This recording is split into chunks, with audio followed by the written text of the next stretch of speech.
Ahojte, drahí kamaráti, dneska sa spoločne pozrieme na našu obľúbenú reality show, to je Farma a duel dvoch obrovských mužov. Na jednej strane sebavedomý Roman, ktorý je presvedčený o tom, že je posledný existujúci normálny muž na tomto svete, napriek tomu, že medailóniku hovorí, že by za výhru zapredal aj vlastnú matku, versus Igor, mladý, krásny chlapček, vyzerá ako baránček a je strašne zlatý. Dobre, dnes začneme, moje meno je Najka Hali a keď sa ti toto videjko bude páčiť, budem ti nekonečne vďačná za like, odber, zvoneček, 3 srdiečka dolu do komentára na podporu môjho kanála a ty, keď si budeš niečo želať počas toho, jak mi budeš dávať 3 srdiečka dolu do komentára, tak toto želanie sa ti splní a to sa rozhodne oplatí. Toto sú intervínky, internetové novinky zo sveta internetu, avšak o farme, takže farmavinky.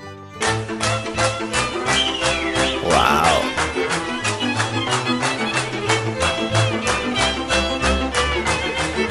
Roman ma neustále udivuje svojim prehnaným sebavedomím, keď rozpráva, že jeho vybrali do toho duelu za to, že je najsilnejší. Keď napríklad Marek za ním prišiel na duelantskú chatku, jak sa chodí vždy Marek porozprávať s tými duelantami, no a Roman mu tam hovoril, že chalanov už všetko naučil, že preto zvládajú tie úlohy aj bez neho. Proste Roman si myslí, že je tam absolútne najdôležitejším pilierom na celej tej farme a všetko sa točí okolo neho, ale chalani v pohode zvládajú aj tie úlohy bez neho a nie je to tým za mňa, že on ich naučil všetko, jak sa má stavať, ale je to tým, že proste sú tam šikovní tento rok chalani, ktorí proste dokážu robiť aj stavby a bez problémov a nie sú nejakí leniví, sprostí debili. To je môj názor. Roman Marekovi povedal aj to, že prišiel ukázať na farmu, ukázať ľuďom, že ešte existuje normálny muž, ale ja sa hlásim a pýtam sa, Roman, ty sa považuješ za normálneho muža, keď si medailóniku povedal, že by si za výhru zapredal aj vlastnú matku? Ja si myslím, že toto normálni ľudia nerobia. A koľko si to myslí? Určite tiež. Za mňa Roman určite nepatrí medzi normálnych chlapov. Na 29 rokov mi pôsobí tak na 45, svojim prehnaným sebavedomím pôsobí ešte horšie a ja mu toto nežeriem, túto hru, ktorú hrá. Čo je takou potešujúcou správou, že v Emily ako farmárka týždňa získala až 45 mincí. Gratulujeme, čiže to zvládli aj bez Romankovej účasti na stavbách. Topka. No a poďme k duelu. Round 1. Duel prebiehal veľmi napínavo a začal prvou disciplínou, ktorá sa volala krv a pot. Bola to nová disciplína, kde do takého kvádra hranolu, alebo ako by som to povedala, mali udierať kladivami a kto prvý posunie ten kváder čo najďalej, respektíve na stranu toho protihráča, tak ten vyhráva. Bola to podľa mňa, že fakt nedomyslená hra, pretože neustále sa lámalo kladivo Igorovi a môžu všetci obviňovať, že do toho búchal jak bezmozek a tak, ale však o tom je tá súťaž, nie?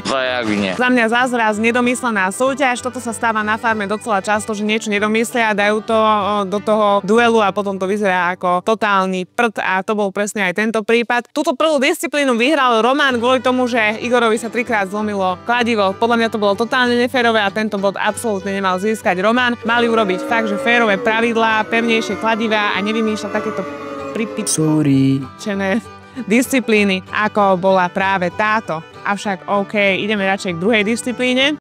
Round 2. Ďalšia disciplína bola beťarská struna. Tam museli prechádzať cez také závesné veci a tak ďalej. A túto disciplínu tiež vyhral Roman, lebo to bolo podľa mňa tým spôsobené, akože túto disciplínu vyhral Roman právom a podľa mňa Igor bol v nevýhode z toho dôvodu, že ty keď máš také veľké svaly, tak tie svaly potrebujú viac okysličiť a nestíhaš toľko dýchať pre tie svaly, takže Igor bol v takejto akože nevýhode v tej fyzickej. Niekedy je lepšie byť malý, aerodynamický ako Roman, ako takýto obrovský chlap. Každopádne krajšie pre oči, aspoň pre ženské, aspoň pre moje, je určite telo Igora, ktorý je naozaj veľký 100-kilový chlap a Roman je iba nejaký 80-kilový odjebek, ktorý si prehnane vedí, takže veľký špatný. Round 3. Tretia disciplína bola loptožmier, kedy prakom mierili na tie konzervy a prak mal zase raz Igor rozbitý. Takže tuto sa už ľudia aj v komentároch začali domnievať, že či sa nejedná o to, že réžia chcela mať dlhšie Romana v hre, pretože Roman tam robí intrigy, robí drámu, robí content, robí to, aby tie videá boli zaujímavé, aby ľudia sledovali tú farmu. A Igor tam toho moc nenarozprával a nebol tam taký aktívny. Takže môžeme sa aj domnievať to, že proste produkcia chcela Romana dostať ďalej, preto tie zlomené kladivá Igor a preto aj zlomený prak. Keď to nebolo spôsobené tým, tak je to asi hlúpa náhoda, ale neviem, ja už náhody nejak neverím, takže asi tak. Každopádne Igor túto disciplínu prehral z toho dôvodu, že mal zlomený prak a Roman to skorej odbúchal tej konzervy, takže Roman vyhral. Jemu to zás pohonilo ego a zás mu to zvýšilo sebavedomie, čo nebude na dobrotu podľa mňa celej situácii tam na farme a Roman si pôjde viac o svoje ego, bude viac sebavedomý a pôjde viac bomby do ostatných. Toto očakávam. Koho Igor určí ako farmára týždňa, si myslím, že to bude buď Ela alebo tá jeho kamarátka, ktorá prišla ako nová medzi tými novými, to ešte uvidíme. Myslím si, že jedna z týchto dievčat a možno bude zase sluhom Románko, miláčik náš. Román. Takže som zvedavá, ako sa to bude vyvíjať a určite si to rada pozriem a rada sa zasmejem na tých situáciách, ktoré tam vznikajú. Ako napríklad aj to, že po dueli sa zase všetci išli raz poriadne opiť. Čo mám robiť? Napríklad veľmi zábavná mi prišla opilá Ela, ktorá sa rozprávala s Rišom, ale on spal a ona mu tam rozprávala opila nejaké veci úplne, že smiešné. Potom napríklad Majo bil Miňa a Miňo mu ukázal riť. Majo potom išiel spať do vani a Rišo sa opil totálne na Filipa, lebo nášmu strihačovi pripomínal Filipa z party, že úplne bol taký opitý, jaká riť proste. Za mňa farmárom dávajú až 6 príliš toho alkoholu, že toto je naozaj až moc na môj vkus. Není si najubaný.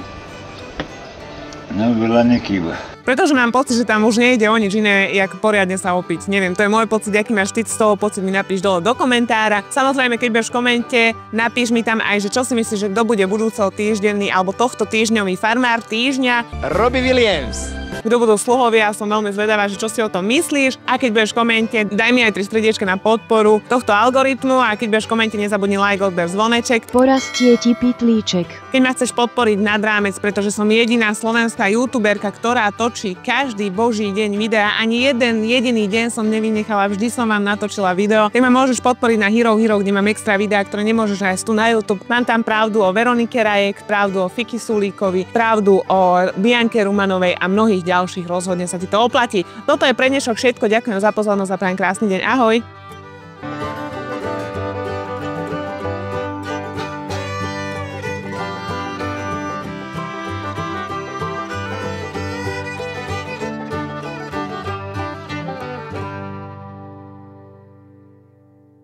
Farmák je.